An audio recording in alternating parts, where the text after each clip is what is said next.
This is Australia's Murray-Darling Basin. At the turn of the 20th century, Australia was in a state of flux. Fresh from federation, but still deep in the drought that shared its name, the new country was facing not only a challenging environmental situation, but a fraught political one. Just who had the responsibility of responding to this crisis?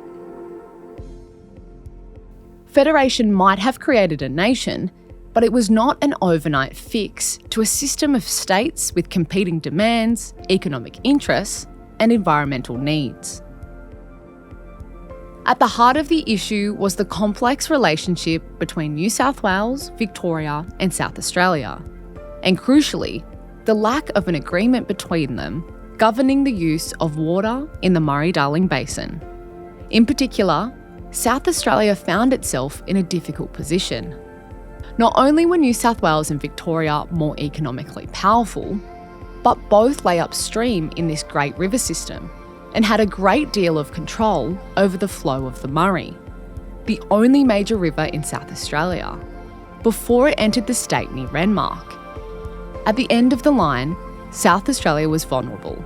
Compounding this difficult position, the so-called crow eaters were also saddled with the driest climate of the three, so arguably had the greatest need for water from the river system.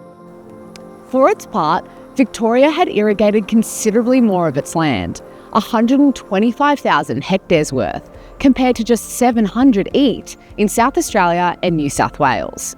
Unsurprisingly, Victorian irrigators sought help from their government.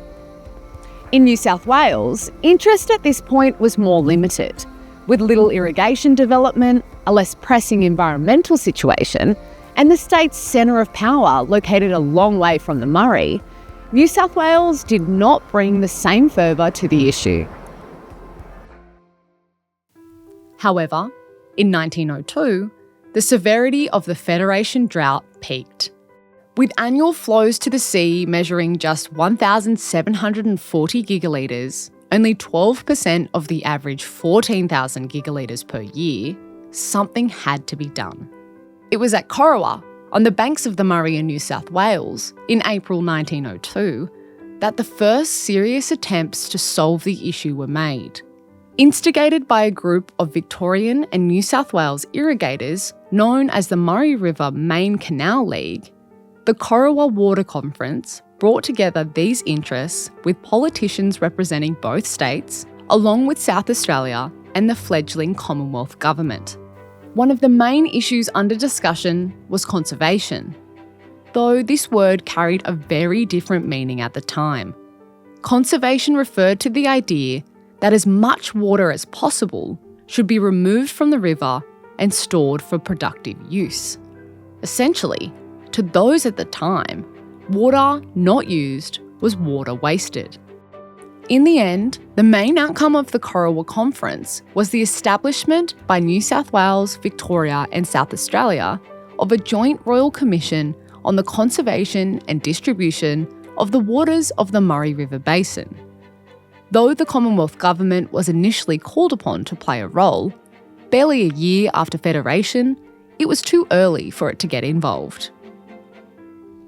The Joint Royal Commission hit the ground running in 1902, holding more than 60 meetings and interviewing almost 300 witnesses in just 7 months. While, as we'll see, it would take some time before a settled agreement was reached, the Joint Royal Commission played a pivotal role in the process, supplying much of the framework that would later be agreed upon.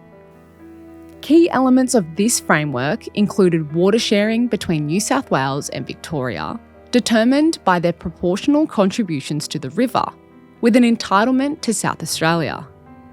There was consensus that during droughts, each state would share the reduced water proportionately. There was a capital works program of locks and storages, and a principle for cost sharing. Several rounds of discussions were held in the following years, and 4 iterations of the River Murray Waters Agreement were signed by state premiers between 1903 and 1908, though none stuck. Incremental progress was being made, but some fundamental issues remained, and they prevented those agreements from being passed and ratified by all state parliaments. In 1914, the year Australia entered World War I, a breakthrough finally came.